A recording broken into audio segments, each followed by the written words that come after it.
इसमें एक बार में 40 रॉकेट लोड होते हैं जो 20 सेकंड में फायर किए जा सकते हैं। इन धमाकों की गूंज से दुश्मन का खून सूख जाता है।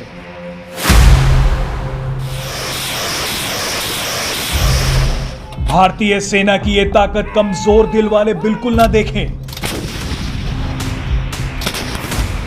आज हम आपको भारतीय सेना का तोपखाना बेहद करीब से दिखाएंगे। यह तोपखाना है महाराष्ट्र में नासिक के देवलाली में। भारतीय सेना के इस तोपखाने में मौजूद हर हथियार के दर्शन आज आपको होंगे और उनकी तूफानी फायरिंग भी आप देखेंगे। आज गनर्स डे पर भारतीय सेना ने दी धुआंधार बधाई और इशारों इशारों में दुश्मनों को दे दिया बड़ा संदेश। लेकिन आपको एक बार फिर चेतावनी दे देते हैं कि भारत के दुश्मन इस वीडियो को बिल्कुल ना देखें।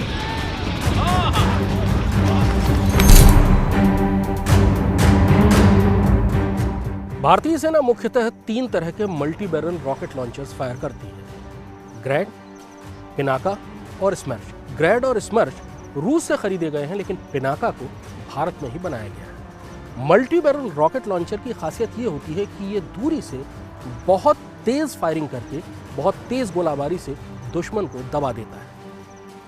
ये ग्रैड सिस्टम है जो रूस से खरीदा गया है। 20 किलोमीटर से लेकर 40 किलोमीटर तक इसकी रेंज होती है। इसमें एक बार में 40 रॉकेट लोड होते हैं जो 20 सेकंड में फायर किए जा सकते हैं।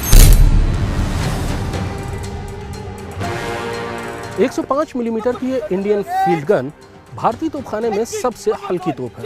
वजन लगभग 3.5 टन के आसपास है। रेंज 17 किलोमीटर है, लेकिन डायरेक्ट फायर में इसकी रेंज तकरीबन 1 किलोमीटर होती है।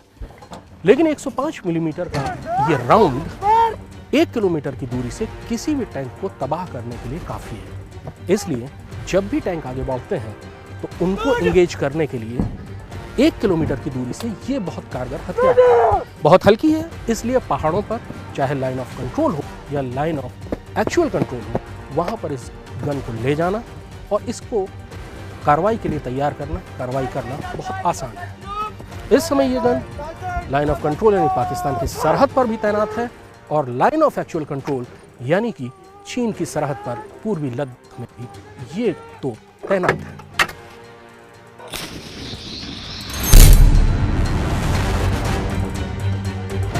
अब हम आपको दिखाते हैं भारतीय तोपखाने की सबसे नई, सबसे असरदार, सबसे कारगर तोप। यह है M777 अल्ट्रालाइट हॉविट्जर।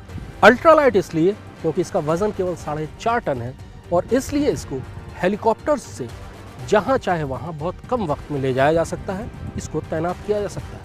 155 मिलीमीटर का कैलिबर है, यानी वही कैलिबर जो बोफोर्स का होता है। राउंड 30 से 35 किलोमीटर तक जाता है और तबाही जबरदस्त।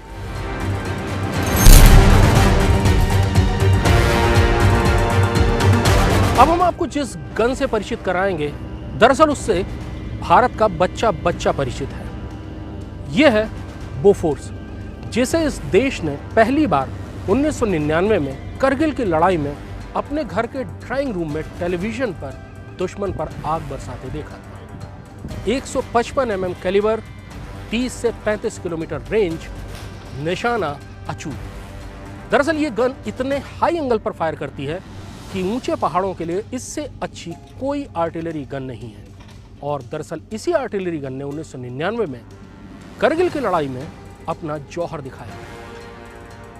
ऑटोमेटिक है, शूट एंड स्कूट, यानी एक बार फायर करने के बाद ये अपनी जगह बदल देती है, जिससे दुश्मन को गन लोकेटिंग रडार जो दुश्मन के होते हैं वो इसको लोकेट नहीं कर पाते और जवाबी फायर दुश्मन की तरफ से नहीं आ पाता। भारतीय सेना के तोपखाने में 105 mm, 122 mm, 130 mm और 155 mm की तोपें हैं।